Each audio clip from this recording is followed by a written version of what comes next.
deceit, cover-ups, and a massively botched investigation. These three things are the hallmarks of the heartbreaking case of Amanda Wienckowski. Amanda was found upside down, naked, and frozen in a trash can. Yet police claim she ended up here by accident. Amanda's life is tragic from beginning to end, but her end, it was particularly disturbing. But what could have happened to Amanda, and how could she have ended up in a garbage bin in the middle of a New York winter?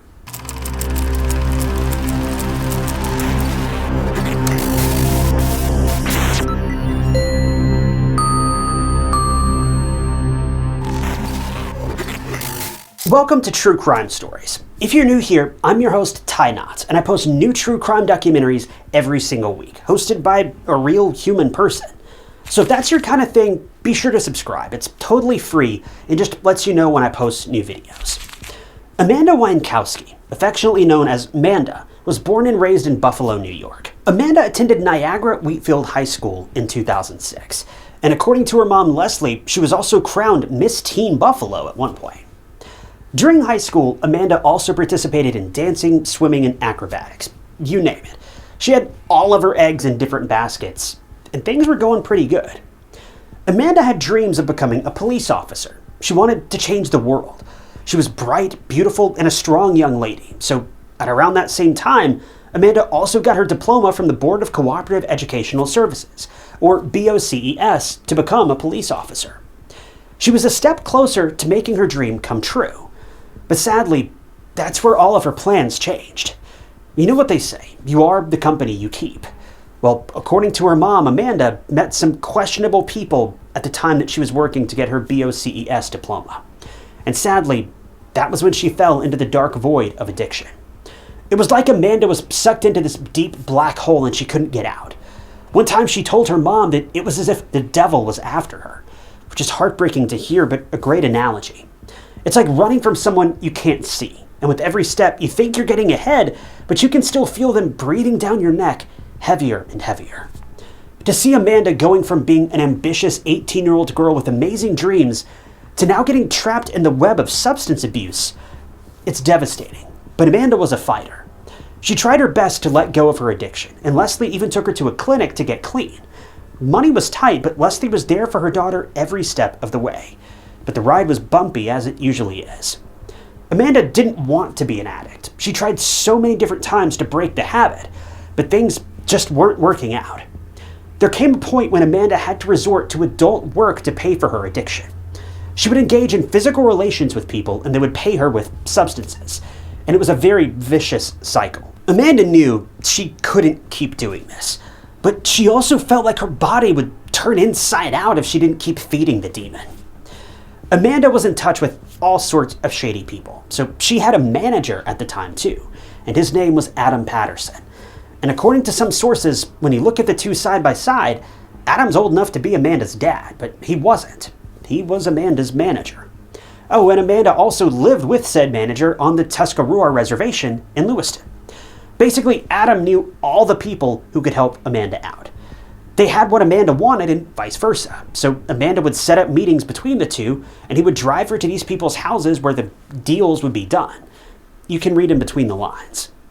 So this was Amanda's life before her untimely passing.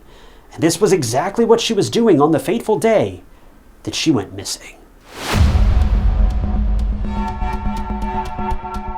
At the time of her disappearance, aside from trying to win this tug of war involving addiction and adult work, Amanda worked at a bar called Cocktail Bob's, and she was enrolled in Niagara County Community College, where she was taking criminal justice courses. On the fateful day of December 5th, 2008, Amanda was working her shift at the bar when she got a call from her roommate and manager, Adam. He'd just gotten off the phone with the guy named Justice, who was Amanda's next client.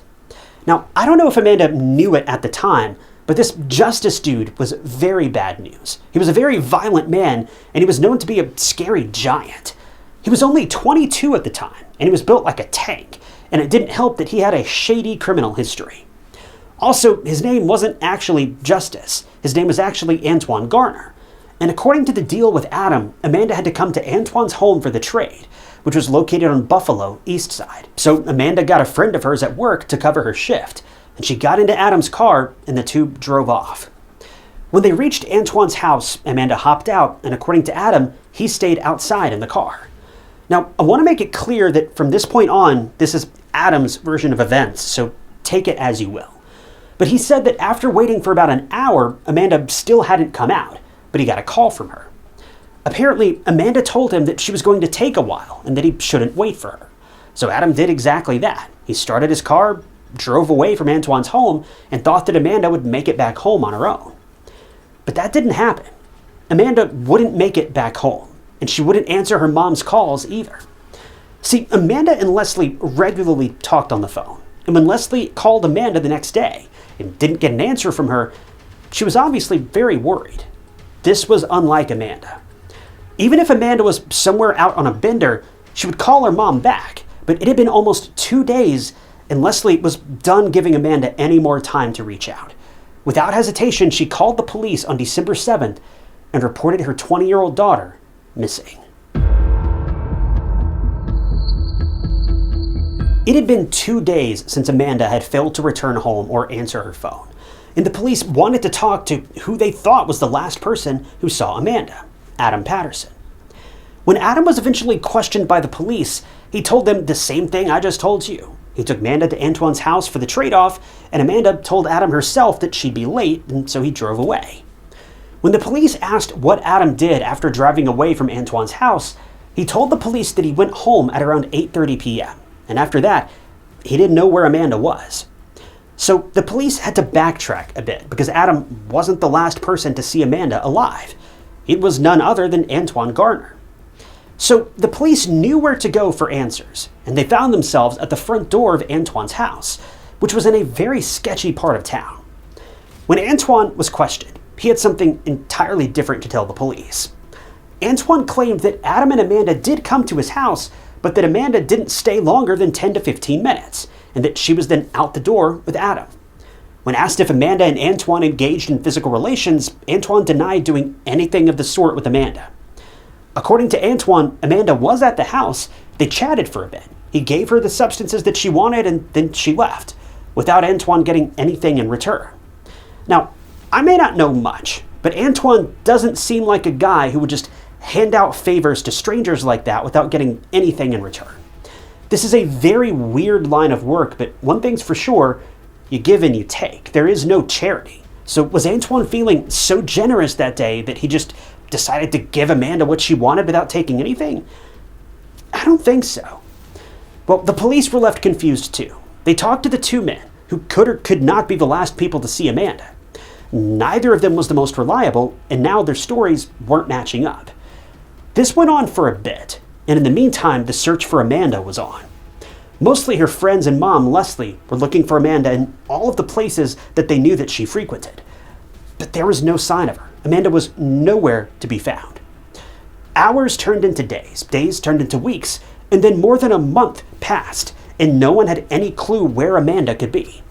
Her mom was on edge, and she was trying very hard not to lose her mind. The first few hours and days are the most crucial when it comes to missing person cases. But to think that it had been 4 weeks and there was no clue of Amanda, it was very scary. And Amanda's mom and friends had a very bad feeling about this eerie silence. Amanda was trying to get her life back on track, but now she left everyone, and no one knew where she was, if she was even alive or not.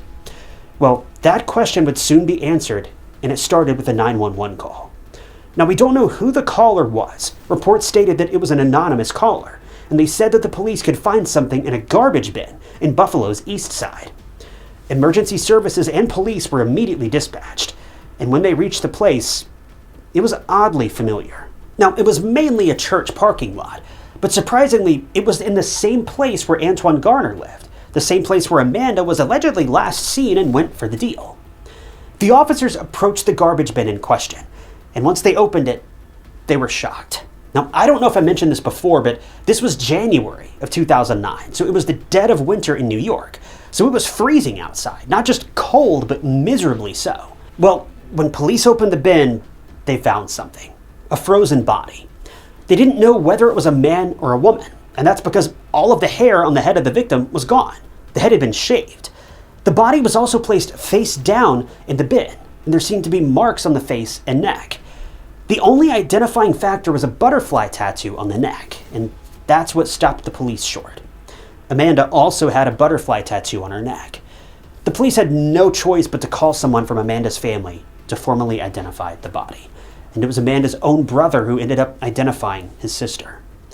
It must have been unbearable for this guy. It had to have been.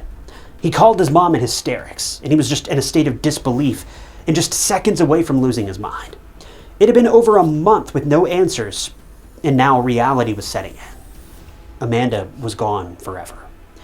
The lives of Amanda's loved ones will never be the same again, but little did they know there was more heartache in store for them.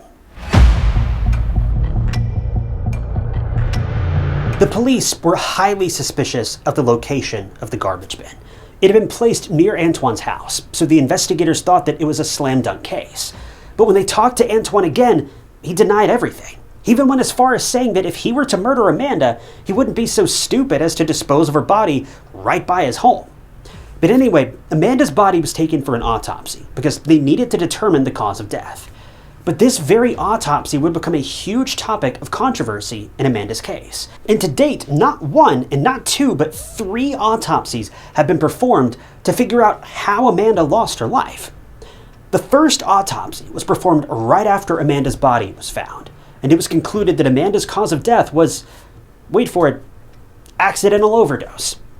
Ironically and quite shockingly, there was zero mention of any of the marks on Amanda's body, which were unmistakably bruises and lacerations. The first autopsy concluded that Amanda's death was purely an accident. What the medical officers insinuated was that Amanda, given her history of addiction, got high on the evening of her disappearance and then somehow shaved her own head, got rid of her clothes, and then fell face first into a garbage bin. Believable? Maybe in a different universe, but not in this one. I mean, you don't need to be a medical examiner with forensic knowledge to know that Amanda was a victim of a brutal attack. Her cause of death could be anything but an accident. And sadly, if the autopsy said that Amanda's passing was an accident, then there were no grounds to probe for murder in court. Well, the second autopsy was performed in November of 2011 because, well, it was obvious it was mandatory. The lawyer representing Amanda's family, Stephen Cohen, hired 2 forensic pathologists, and they requested that Amanda's body be handed over to them for another autopsy. And the things they discovered were absolutely harrowing. Someone had used their bare hands to steal the life of Amanda. There were also defensive wounds on Amanda's body, which were consistent with the fact that she tried to fight off the assailant. Also the fact that she was found bald and disrobed, upside down in a garbage bin, just proves someone did this to Amanda. But if that weren't bad enough, her tongue was missing. I mean, you can really see the difference between the 2 autopsies. The second autopsy, which is honestly more believable, suggests that Amanda was murdered. Moreover, Stephen Cohen requested another independent toxicology test on Amanda's body. And when the results came out, they suggested Amanda's levels weren't high enough to lead to an overdose or for her to lose her life. She did have drugs in her system, but they weren't enough to kill her. What she did have in her system, though, and a lot of it, was a pretty common roofie drug. Also, and this was pretty much what led to some progress in the case, DNA evidence was found on Amanda's body. 4 different samples of DNA were obtained from Amanda's body. 2 unidentified female profiles, and then DNA belonging to Adam Patterson and Antoine Garner.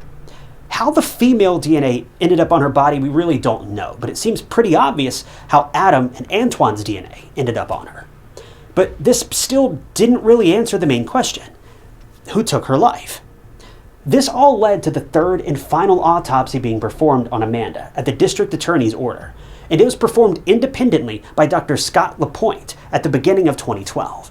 But in his report, the cause of Amanda's death was undetermined.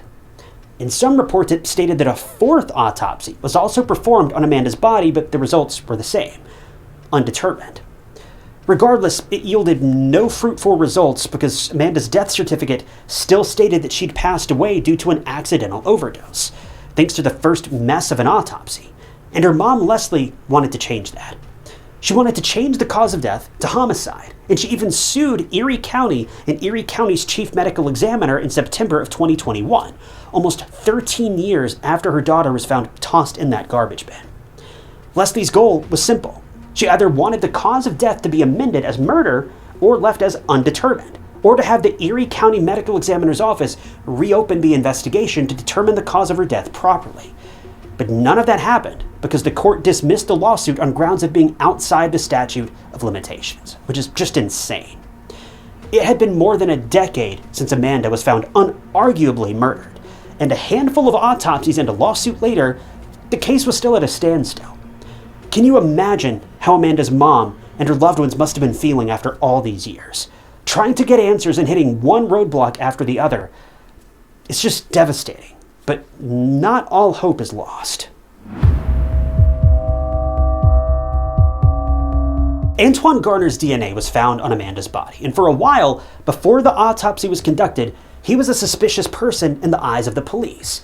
But when the autopsy and eventually Amanda's death certificate ruled that her cause of death was an accidental overdose, the investigation pretty much died from that point on, and Antoine was no longer a suspect, not even slightly.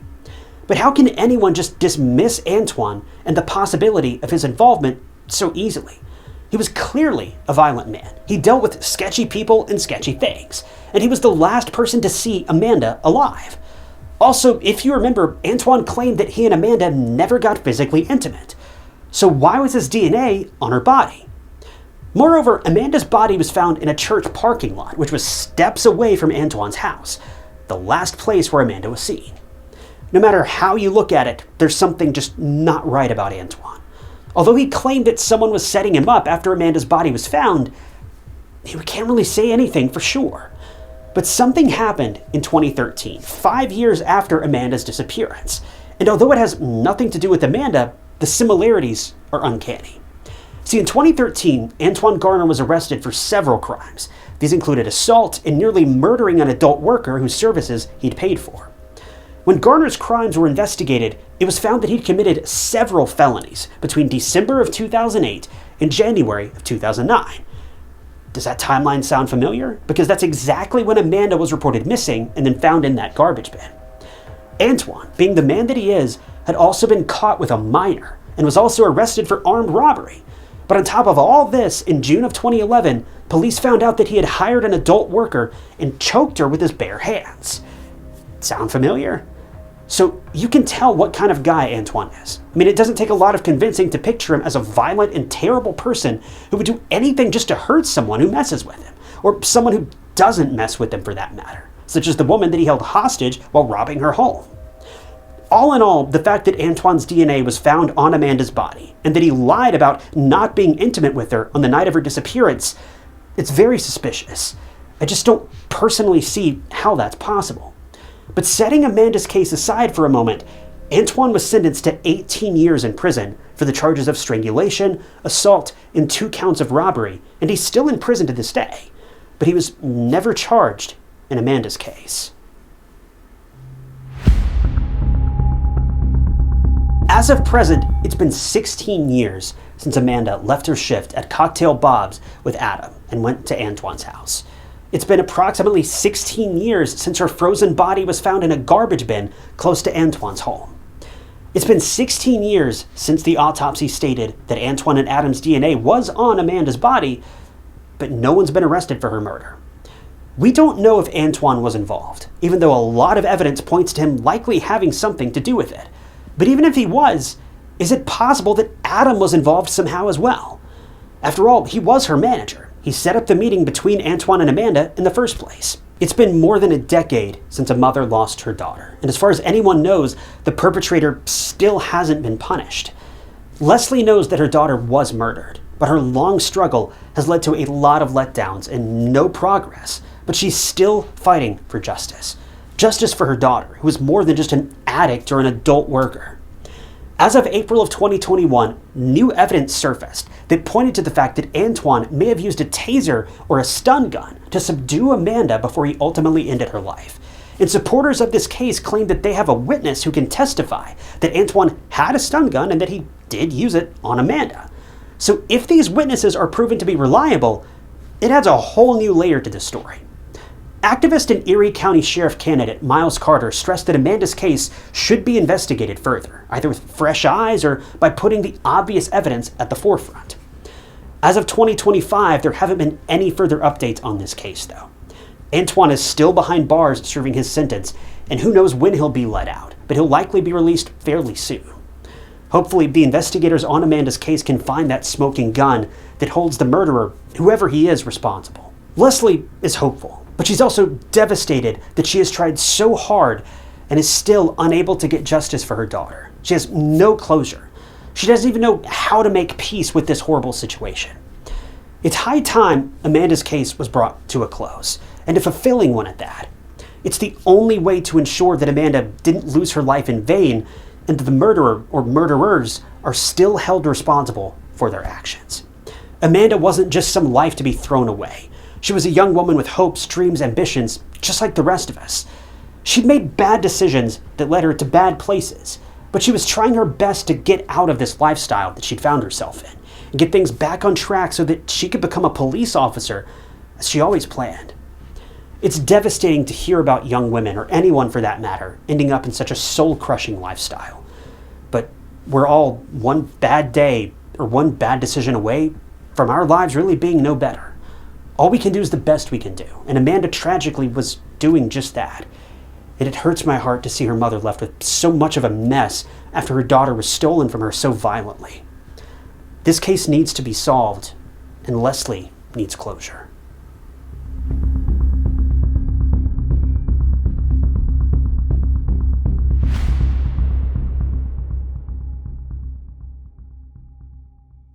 Thank you guys for tuning in to another episode of True Crime Stories. I wanted to give a special thank you to a couple channel members, including Scott Ridenauer and Yosarge. If you also want to become a member of the channel, you'll gain access to new videos sometimes days or weeks before they're uploaded to the public, and it's a great way to support the channel and help out. And I appreciate those of you that have decided to do that. So if you want to join, you can click that big join button below the video or find a link down in the description. And don't forget, the new True Crime Stories It's Never a Mannequin t-shirt is available now at the link below. Every purchase helps support the channel, and you get a really cool shirt in return. But as always, if you enjoyed this video, check out this other interesting case I covered. And don't forget to subscribe. It's totally free and just keeps you up to date with all my future videos. But my name is Ty Knotts, and I'll catch you guys in the next one.